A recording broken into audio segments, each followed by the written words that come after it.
One of my favorite examples, I was coaching this woman. She had an amazing business. She was a consultant. She hit $500,000 in her business the second year she was doing it. I mean, she was just absolutely crushing it. And everything was great in her business. And as we probably have all seen and struggle with at some point or another, and it's still a part of my everyday thing, especially as my business continues to scale, is that you are successful at one thing at the trade-off, at the expense of another. And for her expense, her trade-off was her health. She was 40 or so pounds overweight. And I heard from her time and time again, you know what? I set this intention. I have my mantras. I have my affirmations. I'm going to go to the gym 5 days a week for an hour, and I'm going to be keto, and I'm South Beach, and I'm going to do colonics. I'm just all these things. I don't know. She didn't say that, but I'm going to do all these things to be super healthy. And then what happens 3 days in, or a week and a half in, or a month in? I self-sabotage. Literally her words, I self-sabotage. So we start unpacking this and looking at this through the lens of competing commitments. And we started to figure out that she had a commitment to being healthy and to losing weight and to feeling better about herself. She was committed. She wanted to have that happen. And at the same time, she was committed to growing her business. And her belief was any time she spent on her health was going to take away from her business. So now you have two things that are competing. If you really care about your business, why would you do anything that you think sabotages your business? And for her, she had a belief that this commitment to her health was going to sabotage her commitment to her business. She was super committed. She was absolutely committed.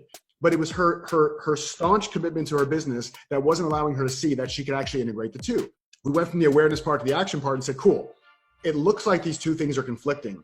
But I'd love to know, give me 3 reasons why you focusing on your health actually explodes your business, right? Actually grows your business. And that was like foreign concept. Nope, it's not possible. If I spend an hour at the gym, that's an hour away from my business. There's no way that me going to the gym supports my business.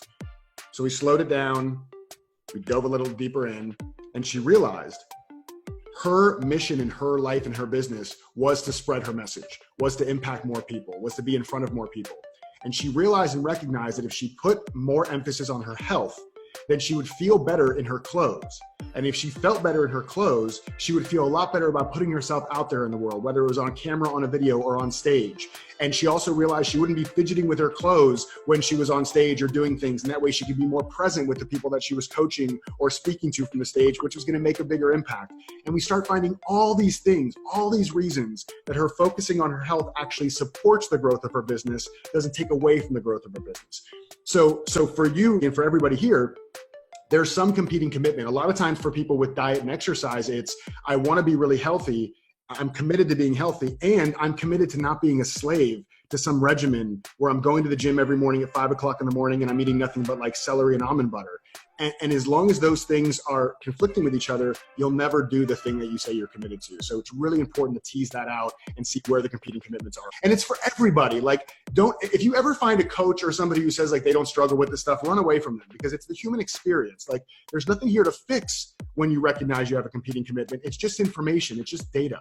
Right? So the same way you check your phone in the morning and you see what the temperature is going to be and you either grab a jacket or you don't, it's data. There's nothing wrong with the data you're getting. It's data, and you just choose what you do with the information. So competing commitments, find what those are for yourself, and it will start opening up possibilities of what else you can be doing with your life.